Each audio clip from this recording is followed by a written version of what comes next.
بسم اللہ الرحمن الرحیم۔ السلام علیکم ڈیئر ویورز، آپ کے favourite informative channel marital life problem سے آپ کی خدمت میں حاضر ہیں۔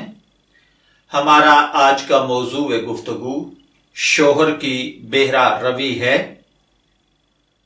میں اپنی بہنوں سے یہ ریکویسٹ کروں گا کہ دیکھیے، مرد کو کسب معاش اور آفس کے کاموں کے سلسلے میں بالکل فریڈم یعنی آزادی کی ضرورت ہوتی ہے تاکہ وہ اپنی صلاحیتوں اور رجحان کے مطابق کوشش کر سکے۔ اگر کوئی اس پر پابندی لگائے یا اس کی آمد و رفت کو اپنے کنٹرول میں رکھنا چاہے تو پھر وہ پریشان ہو جاتا ہے، اس کی شخصیت کو دھچکا لگتا ہے۔ سمجھدار اور اچھی بیوی شوہر کے روزمرہ کے کاموں میں دخل اندازی نہیں کرتی اور اس کے تمام کاموں کی کڑی نگرانی نہیں رکھا کرتی، کیونکہ وہ جانتی ہے کہ مرد کی آزادی کو سلب کر لینے کا مطلب اس کو اپنے کاموں سے بے دخل کر دینا ہوتا ہے اور اس کا نتیجہ بھی اچھا برآمد نہیں ہوتا، اور بارہا یہ دیکھا گیا ہے کہ اس کا نتیجہ بالکل برعکس بھی ہوتا ہے۔ عقل مند اور تجربہ کار مردوں کی کڑی نگرانی کرنے کی ضرورت نہیں ہے، کیونکہ وہ خود برے کاموں کے نتائج کو سمجھتے ہیں اور بغیر سوچے سمجھے کوئی قدم نہیں اٹھاتے اور نہ ہی دھوکہ کھاتے ہیں۔ وہ مصلحتوں کو سمجھتے ہیں، دوست اور دشمن میں فرق محسوس کرتے ہیں، لیکن سبھی مرد ایسے نہیں ہوتے۔ بعض مرد سادہ لو ہوتے ہیں اور جلدی یقین کر لیتے ہیں۔ ایسے لوگ دوسروں کے دھوکے میں جلدی آ جاتے ہیں اور دوست نما دشمنوں کے جال میں پھنس جاتے ہیں۔ یہی وہ مقام ہوتا ہے جب اس قسم کے مردوں کی دیکھ بھال کی ضرورت ہوتی ہے، اور اگر ایک خیر خواہ ہوشیار انسان ان کے کاموں پر نظر رکھے اور ان کی نگرانی کرے تو وہ واقعی یہ چیز اس کے مفاد میں ہوگی۔ اس عظیم ذمہ داری کو بہتر طریقے سے صرف بیوی ادا کر سکتی ہے۔ ایک دانا اور مدبر قسم کی خاتون چاہیے ہوتی ہے جو اپنے عاقلانہ اور خیر خواہانہ سلوک کے ذریعے اپنے ہسبینڈ کے لیے اس عظیم خدمت کو بخوبی انجام دے سکتی ہے۔ البتہ اس بات کو مد نظر رکھنا چاہیے کہ اپنے شوہر کے کاموں میں براہ راست مداخلت کرنا یا ان کو ٹوکتے رہنا، منع کرتے رہنا مناسب نہیں ہے، کیونکہ شاید ہی کوئی ایسا مرد ہو جو کسی دوسرے حتیٰ کہ اپنی وائف کے کنٹرول میں بھی رہنا پسند کرے، بلکہ شدید نگرانی کے سبب اس کا اثر الٹا ہونے کا امکان ہوتا ہے۔ البتہ ہوشیاری اور عقل مندی سے کام لینا چاہیے اور بیوی کو دور سے اپنے شوہر کی نگرانی کرنی چاہیے۔ وہ کس قسم کے لوگوں کے ساتھ میل جول رکھتا ہے اور کن لوگوں کے یہاں اس کا آنا جانا ہے۔ اگر آپ یہ دیکھیں کہ شوہر معمول کے خلاف دیر سے گھر آتا ہے تو کچھ وقت تک اس کا کوئی نوٹس نہ لیں، کیونکہ اکثر ایسے کام درپیش ہوتے رہتے ہیں جنہیں انجام دینا لازمی ہوتا ہے۔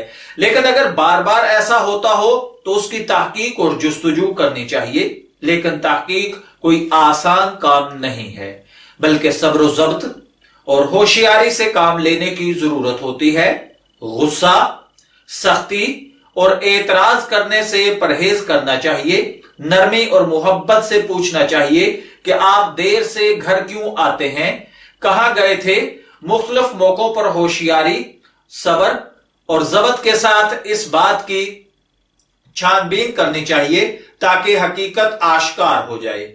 اگر اوور ٹائم کرتا ہے، یہ کسب معاش کے سلسلے میں یا آفس کے امور میں مشغولیت کے سبب دیر سے آتا ہے، یا دینی، اخلاقی، علمی اور ادبی قسم کے مجالس میں شرکت کرتا ہے، تب آپ مزاحم نہ ہو، بلکہ اسے چھوڑ دیجئے کہ آزادی کے ساتھ وہ اپنے کاموں میں مشغول رہے۔ اگر آپ محسوس کریں کہ نئے لوگوں سے راہ و رسم بڑھا رہا ہے تو ان کے متعلق معلومات حاصل کیجئے۔ اگر دیکھیے کہ خوش اخلاق اور نیک صالح لوگوں سے تعلقات قائم کرتا ہے تو آپ رکاوٹ نہ ڈالیے، بلکہ اللہ کا شکر ادا کیجئے کہ آپ کے خاوند نے اچھے لوگوں سے تعلقات بڑھائے ہیں۔